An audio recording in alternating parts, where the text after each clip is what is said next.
I find it so curious that there is no commonality about the way people deal with their anger, and yet anger just seems so common in our world today. Take a look at this slide.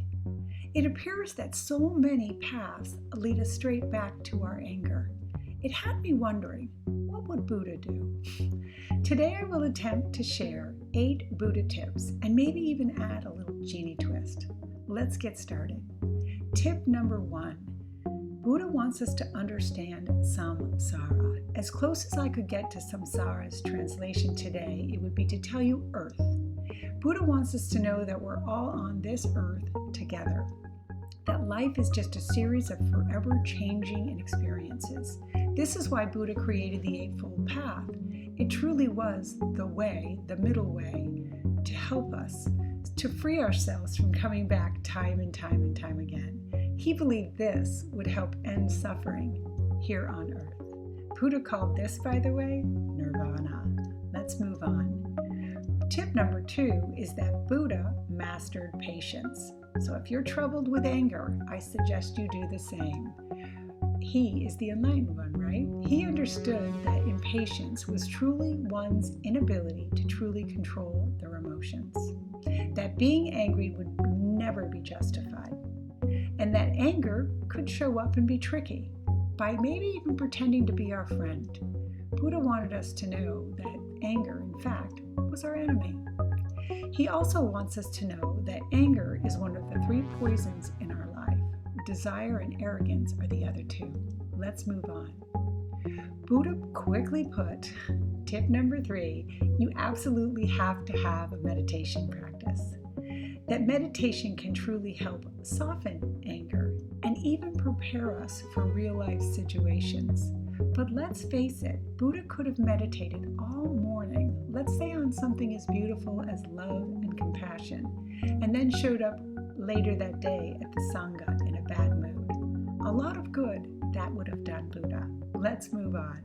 Tip number 4, Buddha suggests we do the opposite. You've also heard me say this. The antidote is in the polarity. Buddha says, listen with ears of tolerance. See through eyes of compassion. Speak with language of love.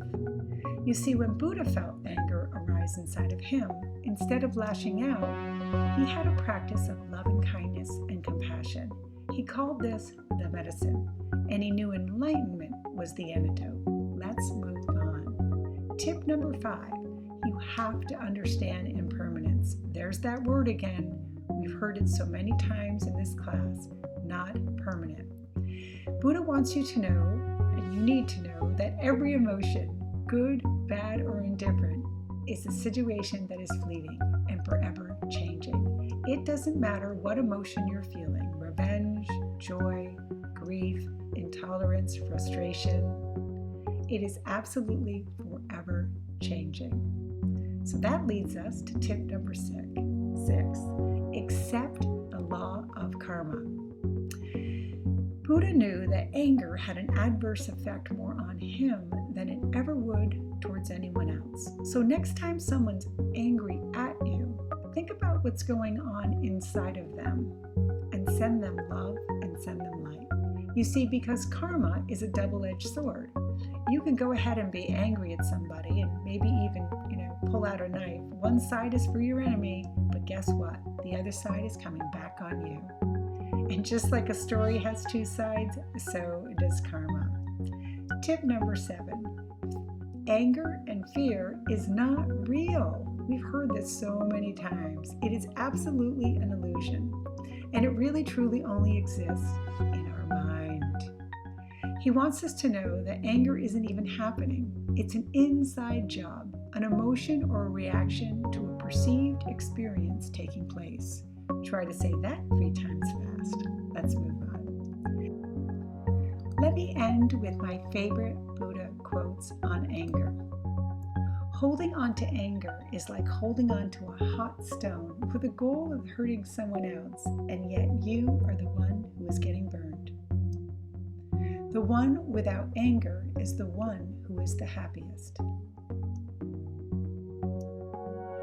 You will not be punished from your anger, but you will be punished by your anger. And lastly, anger is an emotion that makes your mouth work faster than your mind. This is Jeannie Lynch signing off. Love and light. Namaste.